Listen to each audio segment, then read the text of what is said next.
আমরা প্রত্যেকেই জানি যে হুজুর সাল্লাল্লাহু আলাইহি সাল্লামের পিতা আব্দুল্লাহ এবং তার পিতা আব্দুল মুত্তালিব এবং তার পিতা হাশিম এবং তার পিতা আব্দে মানাব এবং আব্দে মানাবের 4 সন্তান ছিল, আব্দে শামস, হাশিম, মুত্তালিব ও নাওফল। হাশিম ছিল একজন অত্যন্ত সম্মানিত ব্যক্তি। তিনি হাজিদেরকে পানি পান করাতেন এবং মেহমানদারি করাতেন। আর তিনিই প্রথম ব্যক্তি ছিলেন যে কিনা হাজিদেরকে শোরবা অর্থাৎ ঝোলের সাথে মেহমানদারি করান। এছাড়া তিনি একজন ব্যবসায়ী ছিলেন। তিনি একবার ব্যবসার উদ্দেশ্যে সাম্রাজ্যের দিকে যাত্রা শুরু করেন। পথিমধ্যে মদিনাতে কিছুদিন অবস্থান করেন। সেখানে বনু নাজ্জা গোত্রের সালমা বিনতে আমরকে বিবাহ করেন। এরপরে তার স্ত্রীকে সেখানে রেখে হাশেম শামের দিকে রওনা হন এবং হাশেম ফিলিস্তিনের গাজ্জা শহরে ইন্তিকাল করেন।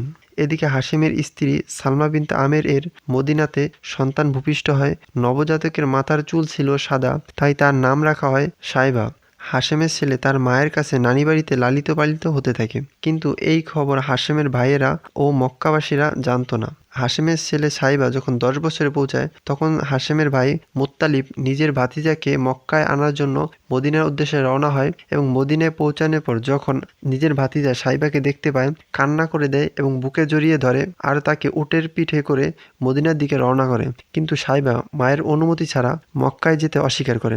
মুত্তালিব সাইবার মায়ের নিকট অনুমতি চায়, কিন্তু সাইবার মা অনুমতি দিতে অস্বীকার করে। তখন মুত্তালিব সাইবার মাকে বুঝিয়ে বলে এই ছেলে তাহার পিতার রাজত্ব এবং আল্লাহর ঘরের দিকে যাচ্ছে।